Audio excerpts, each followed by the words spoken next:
जय नवोदय।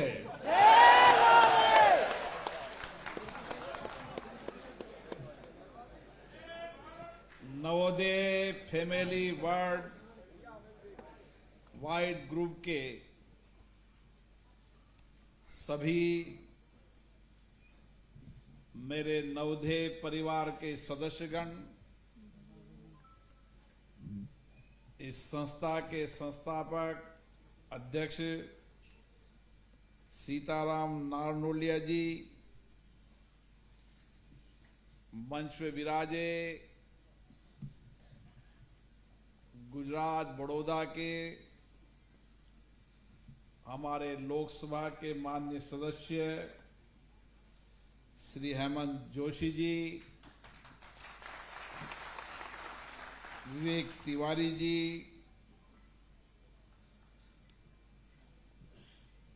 मेरे मित्र शरद कुमार जी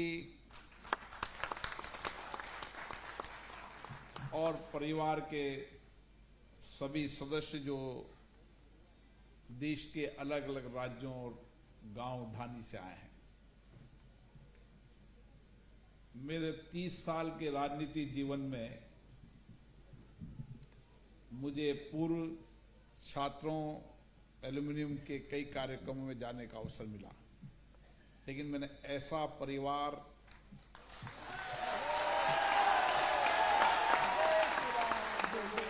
जिसमें आपस में इतनी प्रतिबद्धता है, इतना सामंजस्य है, इतनी एकता है, इतनी सामूहिकता है और इतनी देशभक्ति मैंने किसी परिवार में नहीं देखी।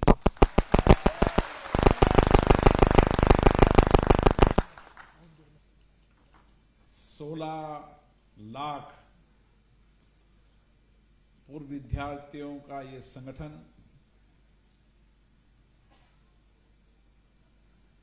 निश्चित रूप से अपने लक्ष्यों, अपने उद्देश्यों और किस तरीके से सामूहिक प्रयासों से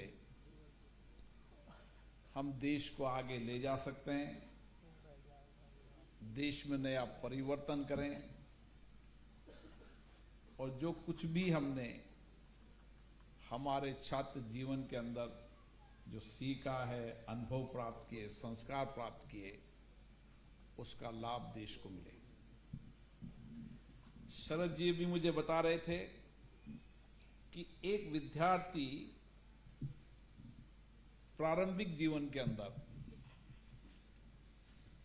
6ठी क्लास में कोई उम्र ज्यादा नहीं होती, कोई 11 साल का होता है, कोई 12 साल का होता है, कोई 13 का, कोई 14 साल का। उस उम्र के अंदर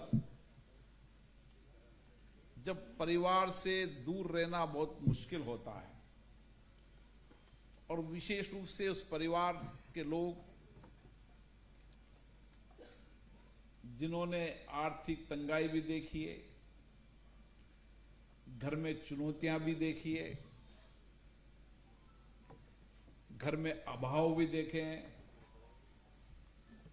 माता पिता की कड़ी मेहनत भी देखी है, उन परिवार में से निकलकर और प्रतिस्पर्धा के साथ एग्जाम देकर नवोदय विद्यालय में प्रवेश होना और उस प्रारंभिक जीवन के अंदर जब संस्कार परिवार के हैं, उन संस्कारों के अलग अलग रहन सहन, अलग अलग भाषा, अलग अलग कल्चर के सब परिवार के लोग एक साथ एक विद्यालय में पढ़ना, एक साथ रहना और अपनी जिंदगी के उन महत्वपूर्ण दिनों को एक साथ गुजारना, ये जिंदगी के सबसे महत्वपूर्ण और स्वर्णिम क्षण होते हैं। और उस स्वर्णिम समय के अंदर आपने एक बेहतर शिक्षा प्राप्त की,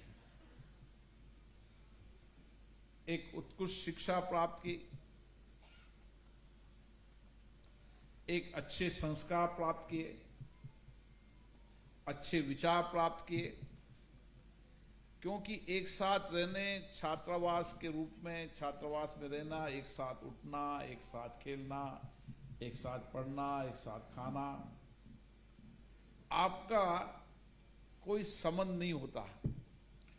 लेकिन जब एडमिशन होता है, सब एक बेच में मिलते हैं, फिर साथ साथ रहते हैं, तो एक ऐसा संबंध हो जाता है, एक भाई जैसा संबंध हो जाता है, एक बहन भाई का संबंध हो जाता है, और ऐसे गहरे रिश्ते आपके बन जाते हैं कि वो गहरे रिश्ते जिंदगी भर रहते हैं। और गहरे रिश्ते आपके अभी भी बने हुए हैं। सीताराम जी बता रहे थे कि हम एक ऐसे परिवार हैं जो हर समय, चाहे अच्छे सुनहरे दिन हो, चाहे संकट आपदा का समय हो, हम सब सामूहिकता के साथ रहते हैं।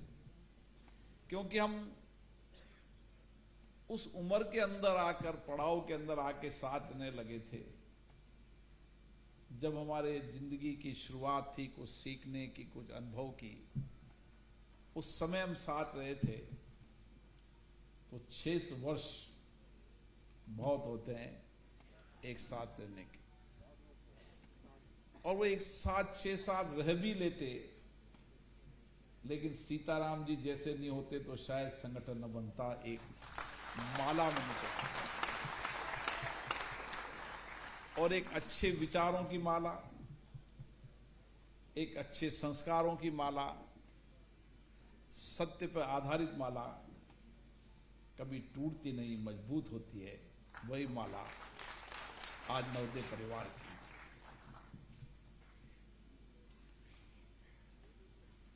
आज अंतर्राष्ट्रीय लोकतंत्र दिवस भी है। उसकी भी मैं आपको शुभकामनाएं देता हूं, बधाई देता हूं। और हम गर्व से कह सकते हैं कि दुनिया के अंदर सबसे बड़ा और मजबूत लोकतंत्र है तो भारत में है।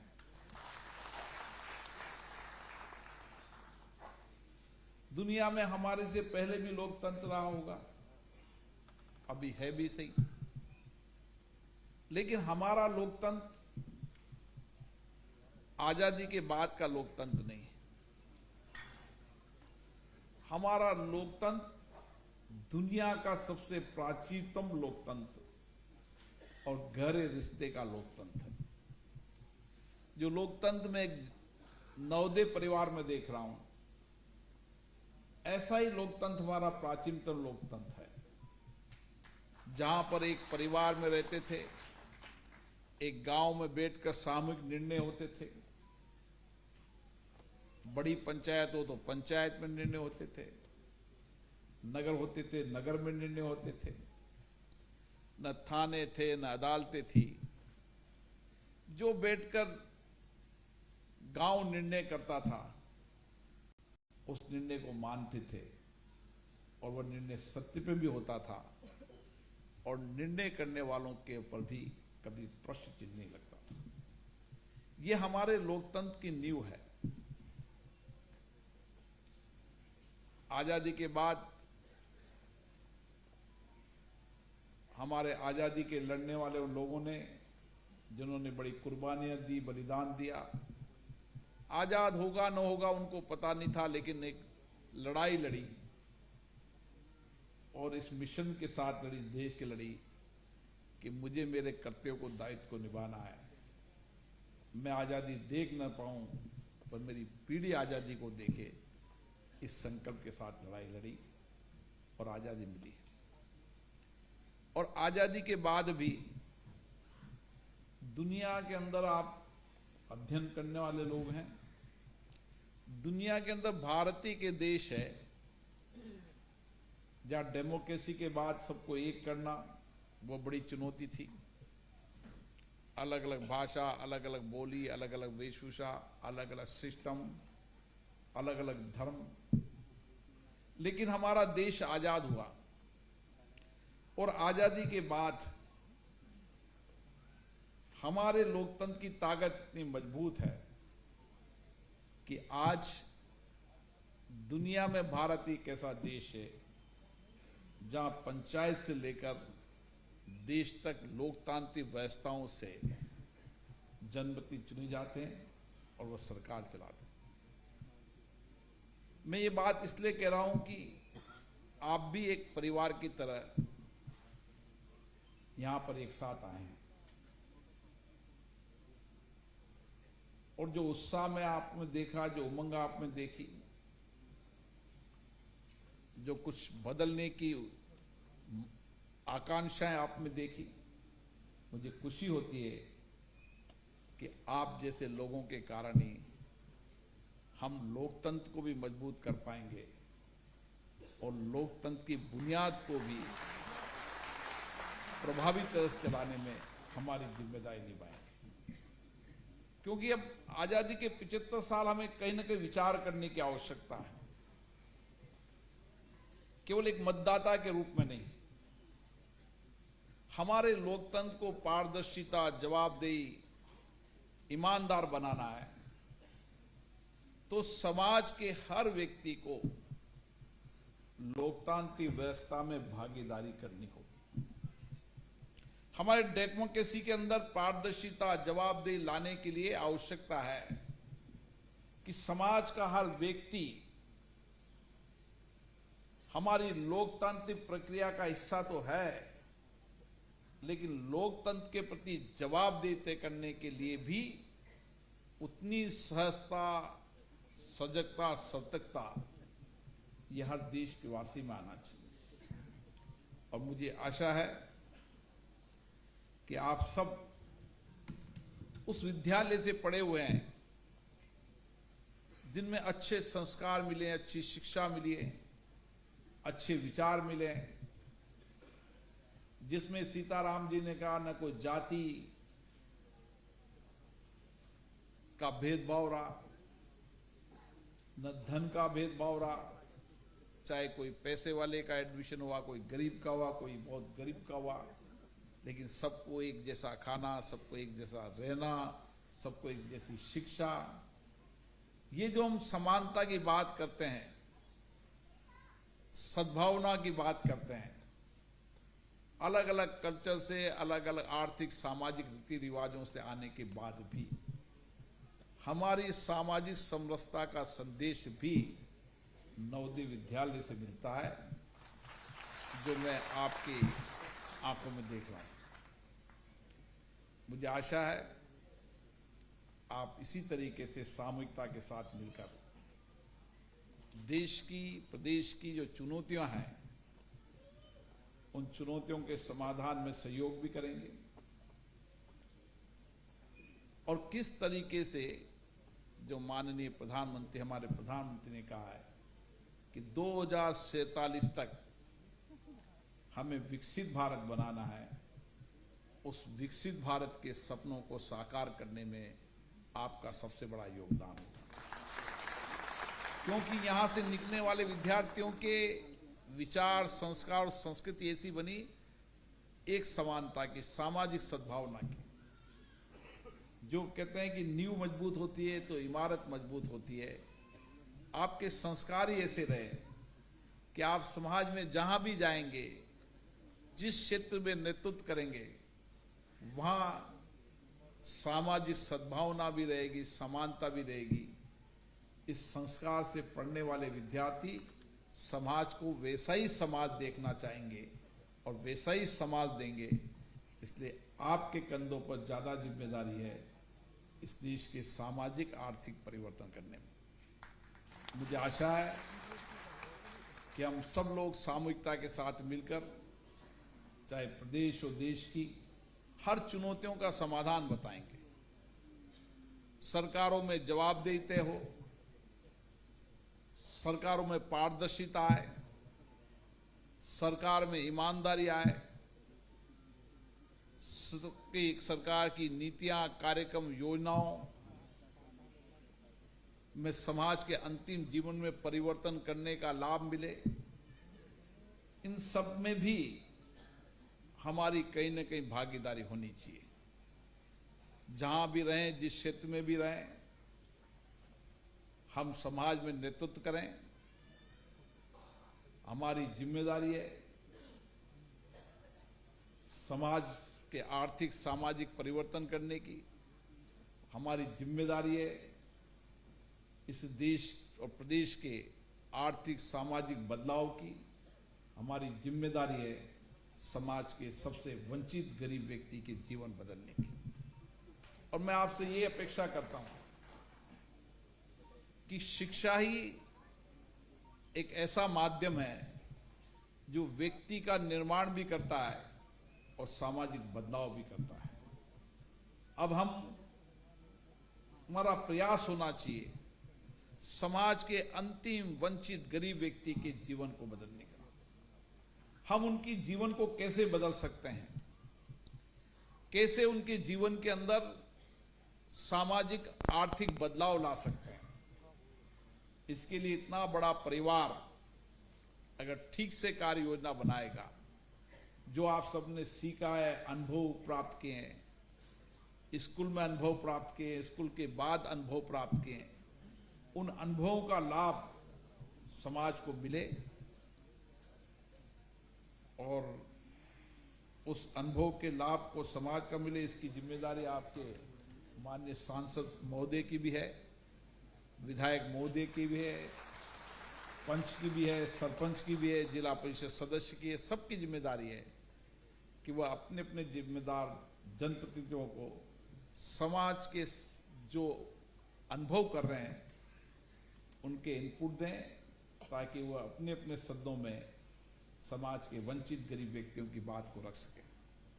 और आप भी अपने जीवन के अंदर जहां भी आपकी आंखें देखें, जहां भी आपको महसूस करें, आप जिस चुनौतियों से लड़े हैं, अब आने वाली पीढ़ियों की उस चुनौतियों का समाधान कैसे किया जा सकता है, क्योंकि आपने गरीब वंचित जिंदगियां जी है, इसलिए आप उनकी दुख परेशानियों को समझ सकते हैं और उनके जीवन में परिवर्तन कर सकते हैं। यही मेरी आपसे अपेक्षा है।